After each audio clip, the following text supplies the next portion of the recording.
I pledge allegiance to the flag of the United States of America and to the republic for which it stands, one nation, under God, indivisible, with liberty and justice for all. Thank you for that. I do appreciate it.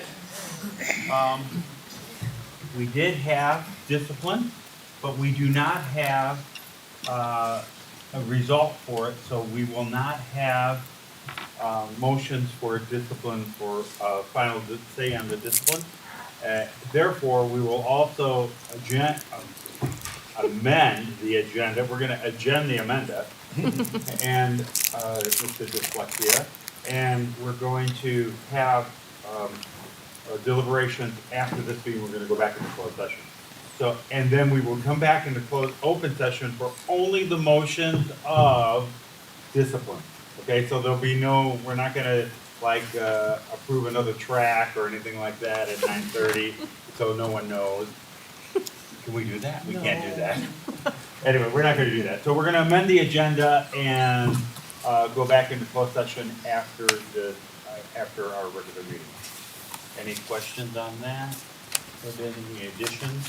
So with that in mind, I would entertain a motion for the consent agenda as amended. So moved. Second. Roll call vote, please. Ms. Payne? Yes. Mrs. Corley? Yes. Elder Clark? Yes. Pastor Miller? Yes. Mrs. Grader? Yes. Dr. Ashton? Yeah, motion passes 6-0. Thank you. That, you have approved the consent agenda as amended. That brings us to item number 5, public comments, and I'm going to have the first one. Thank you. I'm taking executive privilege.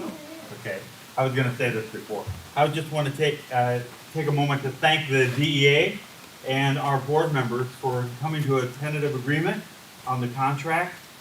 We're excited to be able to work with the DEA and hopefully show our appreciation for the staff by coming to a great agreement. I think that it helps both sides. It's one of those agreements where you go, I don't think anyone walked away and go, oh, we got you.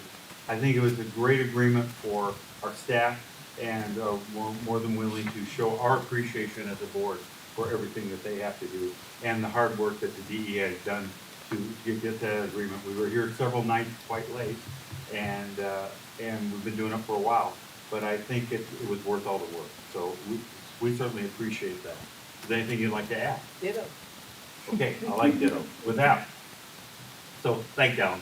Appreciate it. We look forward to ratification. Okay, the DEA will hopefully ratify this agreement, and then after that, the process is we will come back at our next board meeting after that and vote on it as a board, and we'll comment on it more at that time. So thank you very much. Next. Anybody else have a comment? No one signed up. Yeah, come on.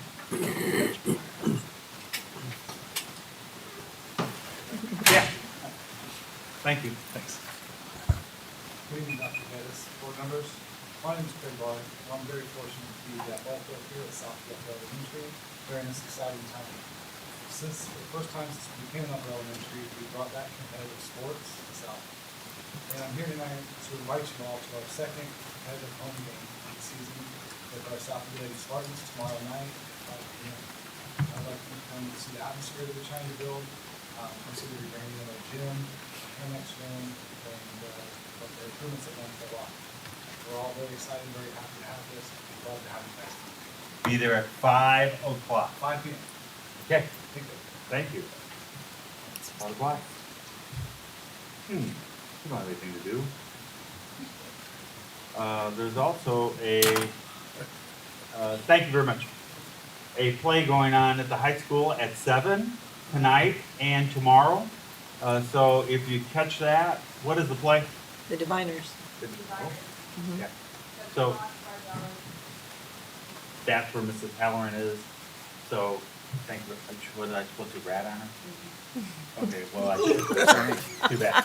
I think that's a great reason. So I think that's awesome. Any other public comment?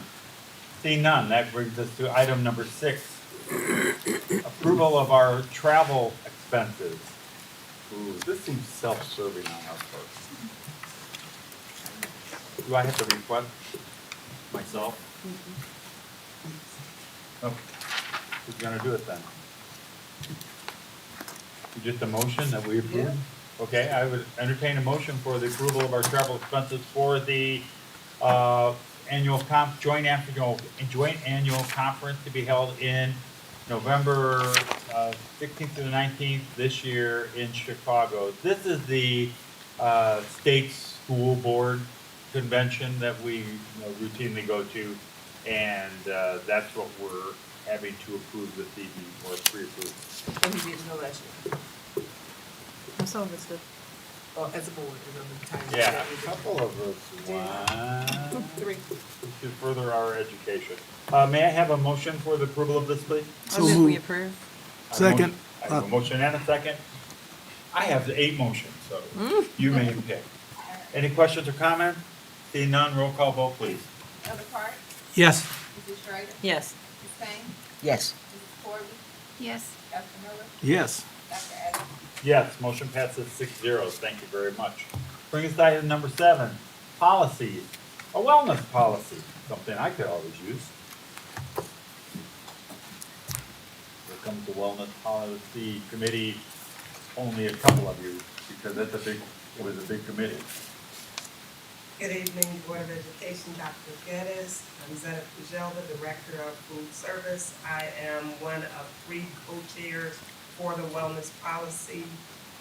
Ms. Button will come up first. Hi, Mary Ellen Bunton, Director of Curriculum. Molly Bailey, Director of Special Education. Okay. So each year we bring up the wellness policy for approval, and the state went ahead and decided that it needed to be completely changed, as they usually do. So the curriculum changes that occurred were lovely for me because they took out a lot of the specifics and made things very general. And they just let us handle our curriculum changes within the specific curriculum documents. And so I got to take a lot of words out, and that was quite lovely for me. I don't think my partners were quite as lucky as I was. So, Actually, I don't think there were really any changes in terms of staff wellness, student wellness, and anything that would be my part would be also in conjunction with food service because it's food allergy information, things like that. So I will let them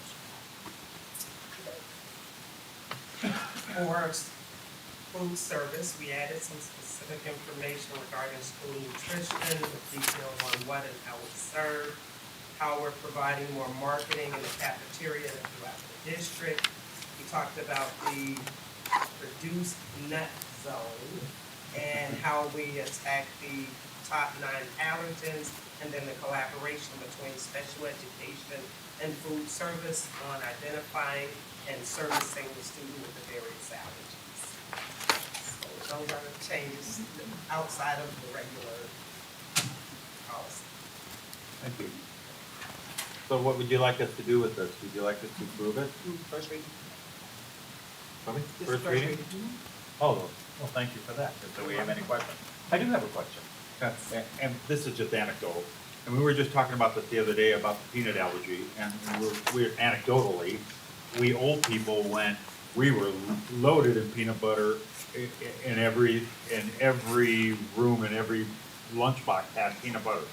Is there peanut butter around anymore, or is it? It's not provided by food service, Yeah. so everything that we serve, like even it's Is it all soy nut butter free? and jelly. Yeah. So we nothing with nuts in it, nothing at all. So, but we said reduce because people bring it into the district, meaning the students might have it in their Yeah. lunch basket, or an adult could bring it with them, but we do not serve it from food service. Okay, and people are cognitive of that problem with peanut butter as far as, like if someone has an allergy, they're just segregated away from it then, right? Yes. Okay, Yes, and sometimes it comes up, I've been in meetings where it's a trip and we're, we eat lunch on the Greyhound bus or things like that.